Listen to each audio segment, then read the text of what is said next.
भोजपुरिया superstar और singer Khesari Lal Yadav जब से आरजेडी के टिकट पर मैदान में खड़े हुए हैं तब से लेकर अब तक उनके टारगेट पर है बीजेपी नेता और पावर स्टार पवन सिंह। इस बार खेसारी लाल यादव ने पवन सिंह पर कोई तंज तो नहीं कसा, लेकिन मोर्चा जमकर खोल दिया है। हालांकि खेसारी के तमाम आरोपों पर और बयानों पर पवन सिंह ने आखिर क्या जवाब दिया है, ये भी आपको देखना चाहिए।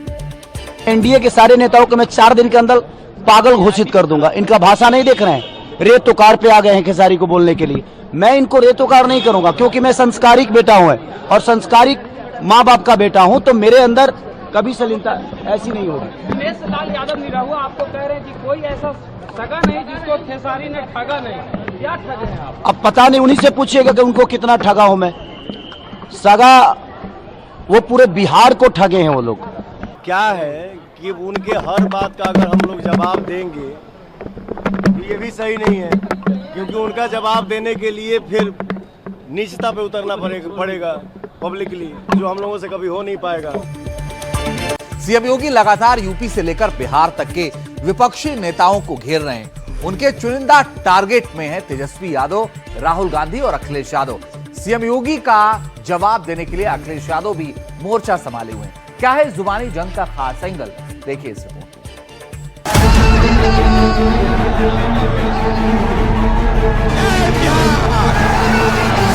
योगी वर्सेस अखिलेश, लालटेन पर जुबानी कलेश।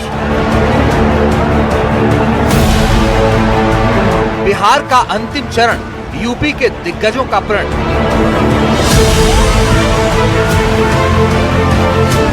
योगी का विरोधियों पर प्रहार, अखिलेश की जवाबी हुंकार।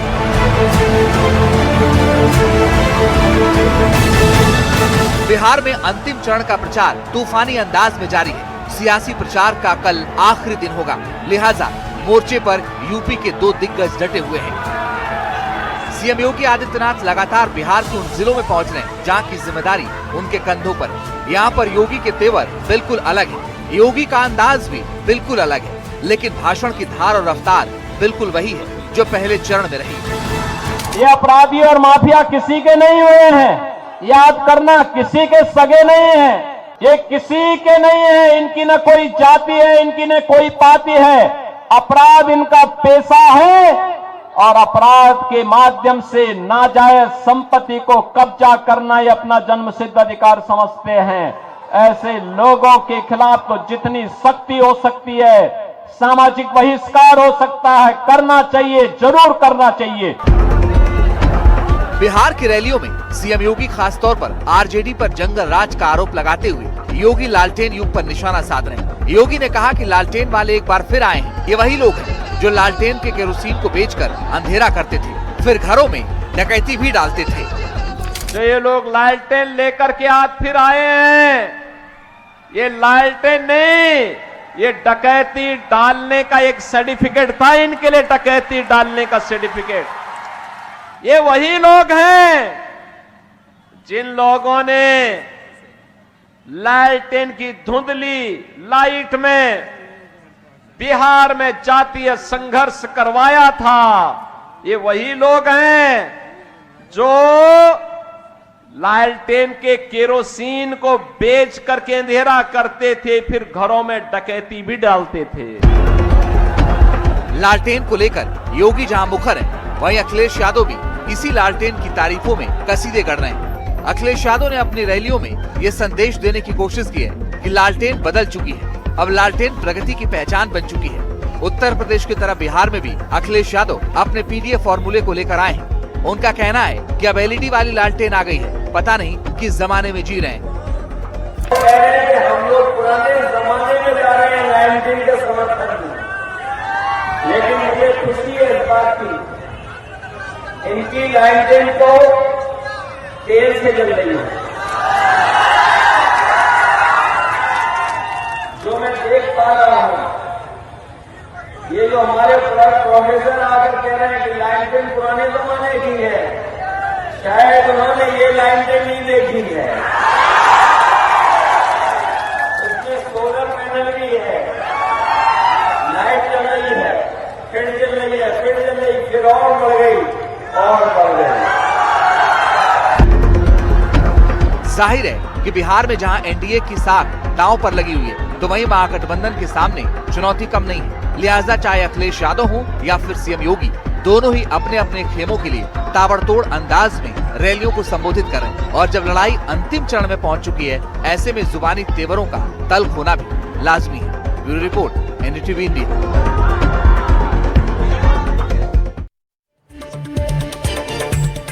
और बिहार चुनाव के बीच 3 बड़े विवादों ने सियासी पारा चढ़ा दिया है। बिहार की 3 तस्वीरों को लेकर सियासी आरोप प्रत्यारोप इस वक्त चरम पर है। समस्तीपुर के केएसआर कॉलेज के पास वीवीपैट पर्चियां मिलने से हंगामा मच गया है। यह इलाका सराय रंजन विधानसभा क्षेत्र में आता है। इस मामले में चुनाव आयोग ने कार्रवाई करते हुए एआरओ को सस्पेंड कर दिया है। साथ ही एफआईआर भी दर्ज की गई है। समस्तीपुर में स्ट्रांग रूम की लगातार होने वाली वेबकास्टिंग बंद होने से भी विवाद हो गया है। कई राजनीतिक दलों ने चुनाव अधिकारियों पर गड़बड़ी का आरोप लगाते हुए शिकायत दर्ज कराई है। इसके बाद चुनाव अधिकारी जांच के लिए मौके पर पहुंचे।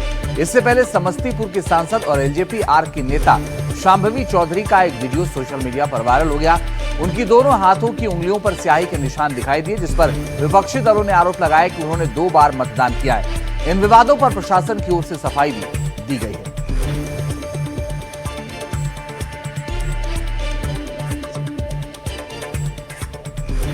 और वीवीपैट पर्चियों को लेकर प्रशासन का कहना है कि ये मॉकपोल प्रक्रिया से ये जुड़ी हुई है। जब चुनाव अधिकारियों को ट्रेनिंग कराई जा रही थी, तब उस वक्त ये पर्चियां सामने आई थी।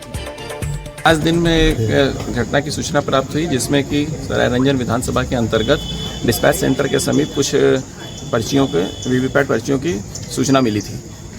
घटना की जैसी जानकारी प्राप्त हुई, स्वयं संबंधित पदाधिकारियों के साथ घटनास्थल पर पहुंचा और जो भी ये पर्चियां थी उनको हम लोगों ने वहां जो कैंडिडेट्स थे उनकी प्रेजेंस में इसको कन्फिस्केट किया, सीजर किया है। इस संबंध में प्राथमिकी दर्ज की जा रही है कि जिन लोगों ने भी कार्रवाई लापरवाही की है उनके विरुद्ध विधि सम्मत कार्रवाई होगी। साथ ही साथ लापरवाही बरतने वाले 2 कर्मियों को चिन्हित करते हुए उनके खिलाफ विभागीय कार्रवाई और निलंबन की भी अनुशंसा की गई है। वहीं शांभवी की 2 उंगलियों पर स्याही को लेकर पटना के डीएम ने ट्वीट करके सफाई दी।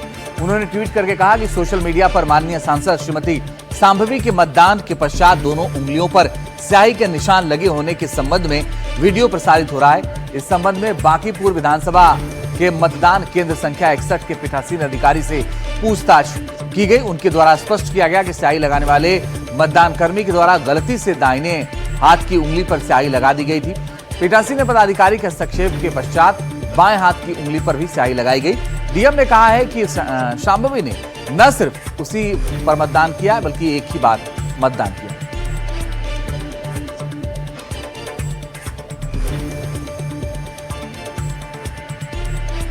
और चलिए अब आपको केंद्रीय मंत्री चिराग पासवान का चौपर वाला सुपर एक्सक्लूसिव इंटरव्यू दिखाते हैं। हमारे संवाददाता प्रभाकर कुमार ने चिराग पासवान से हर उस मुद्दे पर सवाल किए जो उनके सियासी फॉर्मूले का खुलासा करने वाले हैं। पिछले कुछ दिनों से मैं देख रहा हूं आप लगातार अपने गले से परेशान हैं, बहुत ज्यादा हेक्टिक जा रहा है। बिल्कुल हेक्टिक तो जा रहा है काफी, बट मुझे लगता है कि इसका मजा भी यही है, द केओस, ये भी आपको एक अलग एड्रेनल रश देता है। So I think you enjoy every moment चुनाव प्रचार का। मुझे तो उसमें ही मजा आता है कि मुश्किल से 5-7 मिनट का हम लोग को समय मिलता है, भागते हुए मंच पे जाइए, माइक लीजिए, 5-6 मिनट जो आप बोलना चाह रहे हैं आप बोलिए और तुरंत भाग के फिर चौपर पे चढ़िए और फिर अगली सभा में जाइए। इस बार प्रचार के लिए समय ज़रूर हम लोगों को कम मिला, क्योंकि आचार संहिता लगते ही दिवाली था और छठ महापर्व आ गया था, तो उसमें भी बीच में काफ़ी समय इन त्योहारों में गया। बट मुझे लगता है कि जितना भी समय मिला हम सब ने मिलकर, एनडीए के तमाम नेताओं ने और सबसे ज़्यादा मेरे प्रधानमंत्री जी और मुख्यमंत्री जी ने इसको संभाला है। जितनी सभाएं प्रधानमंत्री जी ने की हैं, मुझे लगता है उसका एक अलग असर हुआ है। मुख्यमंत्री जी ने भी काफ़ी कार्यक्रम किए हैं और बाकी हम तमाम घटक दलों ने। So it's a very well balance, जहां आप नहीं जा पा रहे मैं जा रहा हूं, मैं नहीं जा पा रहा आप जा रहे हैं, तो मुझे लगता है बहुत प्रॉपर कोऑर्डिनेशन हुआ है। और इस बार चिराग, पिछले हम जब 2020 चुनाव की बात करते हैं तो चिराग फैक्टर की बात करते हैं, चिराग विपक्ष में थे और माना जाता है कि आपके चलते ही जो है जेडीयू की इतनी सीटें कम हुई थी।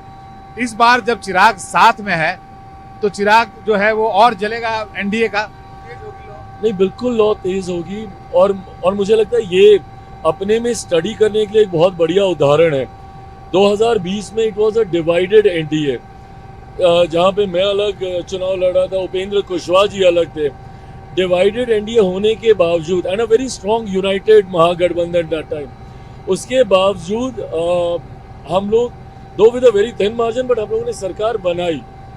आज की तारीख में जब यूनाइटेड एनडीए है और डिवाइडेड महागठबंधन है, कहीं ना कहीं बिखराव है, फ्रेंडली फाइट है, और मैं नहीं मानता कि चुनाव में कोई फ्रेंडली फाइट होती है। आइदर यू आर फ्रेंड और you are fighting with each other, there is nothing in between. तो ऐसे में मैं ये मानता हूँ कि इसका लाभ हम लोगों को मिलेगा, इस एकजुटता का।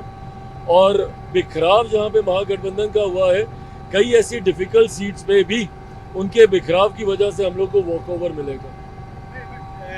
उनमें आप बिखराव की बात कर रहे हैं, हालांकि उसमें कंफ्यूजन रहा, लेकिन उन लोगों ने अब क्लियर कर दिया है कि मुख्यमंत्री होंगे तेजस्वी, डिप्टी सीएम का भी चेहरा घोषित कर दिया है। तो कुल मिला के मामला अभी सुलझ गया, हालांकि फ्रेंडली फाइट है, पर एक युवा व्यक्ति को मुख्यमंत्री घोषित किया गया है। आप खुद भी युवा हैं चिराग, तो इस चीज को आप वेलकम करेंगे? देखिए, जब आप गठबंधन में होते हैं ना, तो गठबंधन में सहजता का होना बहुत जरूरी है। इतना डरा के, धमका के, मिन्नतें करके अगर आपको घोषित किया तो क्या किया? सैनी साहब का ही देख लीजिए, उप मुख्यमंत्री, क्या उनके समाज में अच्छा संदेश गया है? अगर वो अपने समाज के वोट बैंक की भी अगर वो बात करते हैं, तो क्या उनका समाज नहीं देख रहा? जो भी उनको अपना नेता मानता होगा, क्या वो नहीं देख रहा कि इनको कितना लड़ना पड़ा, कितना झगड़ना पड़ा, कितनी मिन्नतें करनी पड़ी कि भाई मुझे उप मुख्यमंत्री घोषित कर दो? तो ऐसे में मुझे नहीं लगता कि ये जनता के बीच इसका संदेश अच्छा जाता है। सहजता से होता, सब वेलकम करते हैं। एट द सेम टाइम जब आप दबाव डालते हैं, अब कांग्रेस का क्या डर? वो तो इस बात से नाराज होगा ना भैया कि आपने दबाव डलवा के आपने हमारे नेता से ओके। कांग्रेस नहीं चाहती, मुझे नहीं लगता कि वो चाहती होगी, तभी इतना समय लिया। भाई राहुल जी इतने समय बिहार में रह गए, अगर चाहती होती तो उसी को घोषणा करते। और उसके बाद ये अहंकार, आज आप देखिए हम 5 दल हैं, आप कोई अखबार उठा के देख लीजिए, कोई कैंपेन, कोई ऐड, कोई प्रचार, सारे नेताओं की तस्वीर आपको एक साथ दिखती है।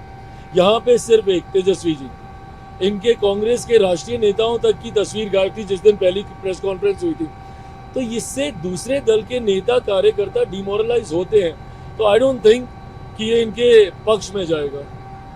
फर्स्ट फेज का चुनाव बीत चुका है चिराग, आपको क्या लगता है what is the realistic number NDA का और चिराग पासवान का रियलिस्टिक नंबर क्या है? रियलिस्टिक, वेल मैं ये मानता हूँ कि इस बार हम लोग ऑल टाइम हाई टच करेंगे। एनडीए का मुख्यमंत्री नीतीश कुमार जी के नेतृत्व में बेस्ट प्रदर्शन 2010 का रहा था। और मैं ये मानता हूँ कि जिस तरीके से आज माहौल है, मैं प्रचार कर रहा हूँ एंड एन नंबर ऑफ विधानसभाओं में मैं गया हूँ। आई थिंक अभी तक 100+ मैं सभाएं फिजिकली कर चुका हूँ और लगभग इतनी ही सभाएं मैं वर्चुअली मैं कर चुका हूँ। तो ऐसे में जो रुझान है, मैं मानूंगा कि हम लोग ऑल टाइम हाई पे जाएंगे। और जहाँ तक रही बात मेरी बात कि मैं कितनी सीटों पे जीतूंगा, अगेन मैं मैनिफेस्टेशन में बिलीव करता हूँ। तो अभी मैं मानूंगा कि मैं 29 की 29 सीटें जीत रहा हूँ। पहले चरण में हम लोगों ने 14 सीटें हम लोगों की थी और दूसरे चरण में 15 सीटें। उन 14 सीटों में से I have got very good, very positive feedback mostly on all the seats. तो मैं मानूंगा कि रिजल्ट लोक जनशक्ति पार्टी रामविलास का अच्छा रहे।